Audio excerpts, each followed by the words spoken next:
In this video, we will look at using Excel to solve a problem involving loan amortization. Let's go ahead and open up an Excel file.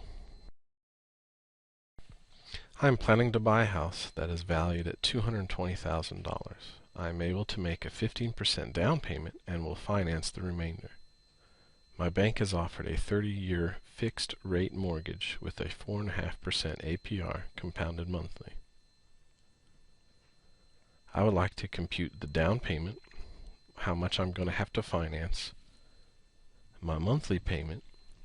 I'd like to build an amortization table, and then I'd like to compute how much I'm going to pay on the house total and how much interest I'm going to pay.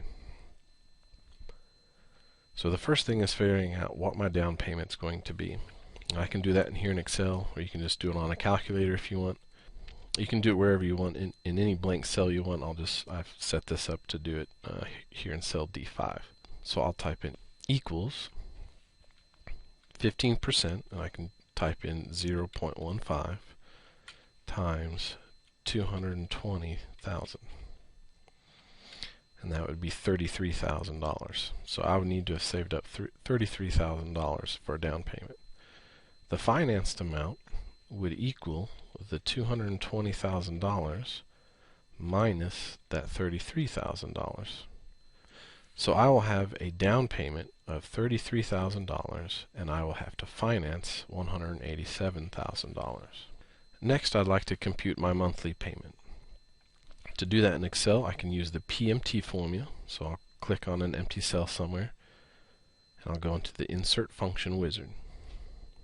I'm going to look for the PMT command. So type PNT into the search box and press go. Select the PMT command if not already and press OK. We may have seen these inputs before. I need to input the rate, which in this case we had a 4.5% interest rate, and it's divided by 12 because it's a month compounded monthly. The number of periods is monthly, so 12 times 30 years for a total of 360. PV is the principal value, or the present value, which in this case, that's how much I need to finance. So that'll be $187,000. The future value will assume to be 0, so I don't really need to enter anything there.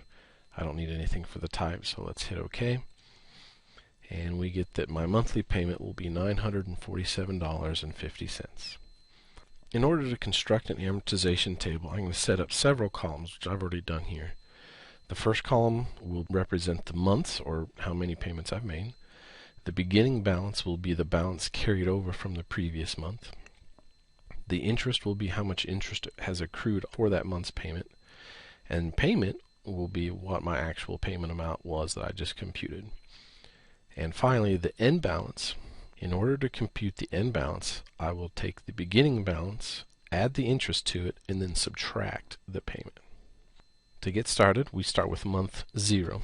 There's no beginning balance, there's no interest, there's no payment. I haven't done anything. However, I have taken out a loan for $187,000. So that will go into the end balance. Usually you don't have to make a payment or charge any interest until after that first month has passed. So when we finally get around to making our first payment, so that'll be month 1, the beginning balance is equal to the end balance for my previous month. So it'll be equals to the cell where I have my previous balance, which is I6. For interest, we use the simple interest formula, which is I equals PRT. In this case, we'll type in equals. Principal is the beginning balance, so that's for me is in cell F7, times my interest rate, which is 4.5%. Make sure you get the percent symbol in there, or you convert the percentage to a decimal, 0.045.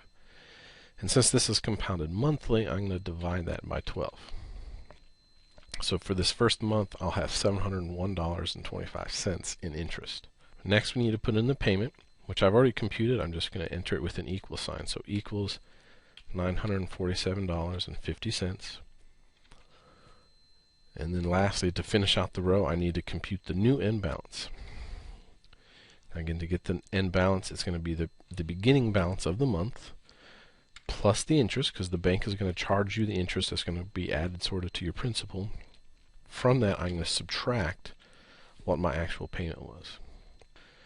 So after one payment, my balance went from $187,000 down to $186,753.75. Once you get the first row, to finish out the table, we can just copy that first row all the way down. So highlight from month 1 all the way to the end balance, and then go to the bottom right corner of your selection, click and drag that to the bottom of the screen, and just keep holding at the bottom of the screen and it will scroll down for you. Since I'm doing this for 30 years, compounded monthly, I need to go until it gets down to 360. And it doesn't take long, just take a few seconds here.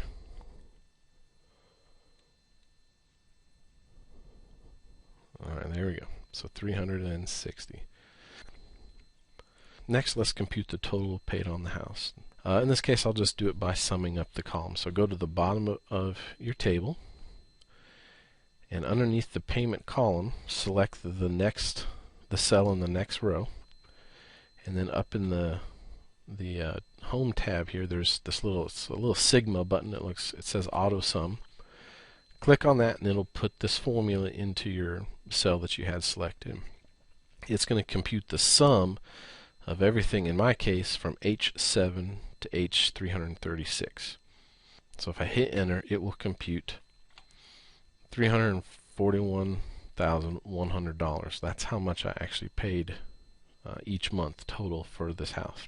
That does not include yet the down payment. So if I want to include the down payment, let's go back up to the top.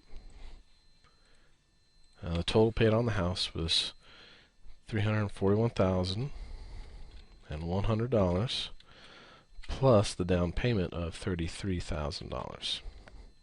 So really, for this $220,000 house, I'm going to pay $374,100.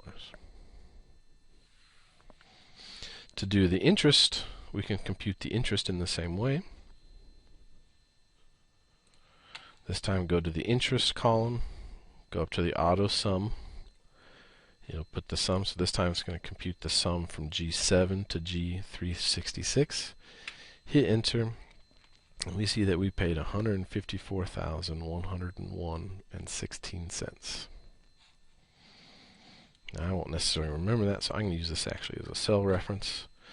So equals, in this case it was G367 was the cell reference I used. So you see up here, hit enter, and it will put the value in there. So I paid $154,101.16 just in interest. Say I wanted to know, either to refinance or to try and pay off the loan, how much of my loan still remained, say, after 10 years. I can easily do that. If I have the entire table built, I can just look at where 10 years would be. Now be careful, 10 years is not the 10th payment. 10th payment is only 10 months. 10 years, if you're doing it monthly, is actually 120 payments. So go down the table until you get to 120. There's the 120 row. So if I wanted to know how much of my loan still remained after 10 years, I would look at the ending balance, which in this case is $149,767.47.